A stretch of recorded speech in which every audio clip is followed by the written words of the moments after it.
So guys, let's discuss this question. Question is, a 5% rise in the price of X leads to 20% rise in its supply. अब एक commodity X के बारे में बात कर रहा है. दो कमोडिटीज हैं यहाँ पे. एक कमोडिटी X है, दोनों का वैल्यू निकाल लेते हैं, जो भी दे रखा है लिख लेते हैं ना. और एक कमोडिटी Y है. इसका परसेंटेज चेंज इन प्राइस और परसेंटेज चेंज इन सप्लाई दे रखा है. ठीक है. Then in which case which commodity is more elastic.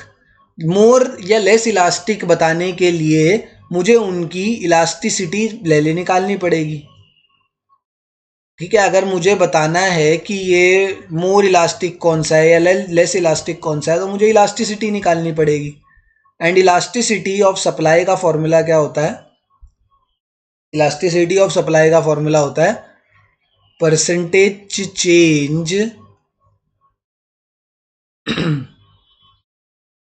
Elasticity of supply का फॉर्मूला होता है परसेंटेज चेंज इन सप्लाई या quantity supplied upon percentage change in price. ये फॉर्मूला होता है. तो अब यहाँ पर कमोडिटी एक्स का इलास्टिसिटी ऑफ सप्लाई कितना हो जाएगा? परसेंटेज चेंज इन सप्लाई कितना है? 20. परसेंटेज चेंज इन प्राइस कितना है? 5. तो इलास्टिसिटी ऑफ सप्लाई कितना आ गया? इलास्टिसिटी ऑफ सप्लाई आ गया 4. वैसे ही कमोडिटी वाई का भी मैं इलास्टिसिटी निकाल लेता हूँ. इसका भी इलास्टिसिटी निकाल लेते हैं. ये तो आया कमोडिटी एक्स का.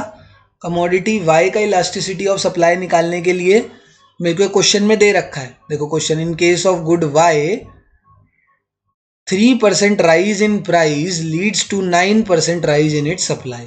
तो परसेंटेज चेंज इन सप्लाई मुझे दे दिया 9 एंड 3 मुझे दे दिया परसेंटेज चेंज इन प्राइस. 3 1 जा 3 3 जा, इलास्टिसिटी ऑफ सप्लाई निकल कर आ गई 3. तो हो गया क्वेश्चन कंप्लीट.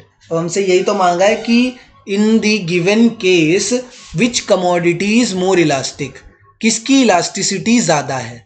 कमोडिटी वाई की ज़्यादा है या कमोडिटी एक्स की ज़्यादा है? तो हमें साफ साफ दिख रहा है कि in the given case commodity X is more elastic. इसकी इलास्टिसिटी ज़्यादा है. Elasticity of X is clearly greater than the elasticity of Y. साफ साफ हमें दिख रहा है कि x की इलास्टिसिटी y से ज़्यादा है. 4 is greater than 3. That's why in the given case commodity x is more elastic. ठीक है. Thank you.